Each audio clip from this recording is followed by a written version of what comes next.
Анан сиздин ошо жоңуңуз менен басып өтөм, мен да чыгармачыл адам болгум келет, мен да режиссер болгум келет дегендерге кандай кеп кеңеш айта алат элеңиз? Эми бүгүнкү күндө мен чынымды айтайынбы, мындай дүйнө жүзүнө чыныгы режиссер болом десең, дүйнө жүзүнө чыгам десең, антка өзүңдүн салтыңды сиңир өзүңө. Анткени дүйнө жүзүнө эмне бааланат? Өзгөчөлүк бааланат. Сен мисалы Голливуд, экинчи Голливуддун режиссеру боло албайсың, экинчи Болливуддун режиссеру боло албайсың. Россияга барып экинчи орус режиссеру боло албайсың.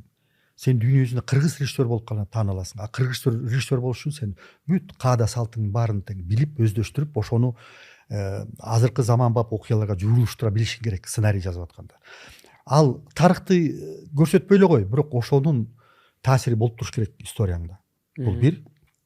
Экинчиден, дүйнөлүк деңгээлдеги заманбап ачылыштардын баарын өздөштүрүшүң керек. Сен тилди билишиң керек, сен санарипти билишиң керек, сен компьютердун графиканы бүт жанагы искусственный интеллектти өздөштүрүш керек. Сөзсүз түрдө баардык булуң бурчунун эметtir ошону өздөштүрүш керек.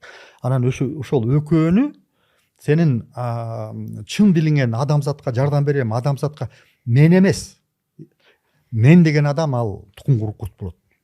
Ал бир кандайдыр бир деңгээлге бийликке жетет, ийгиликке жетет, бирок андан ары өнүгө албайт да.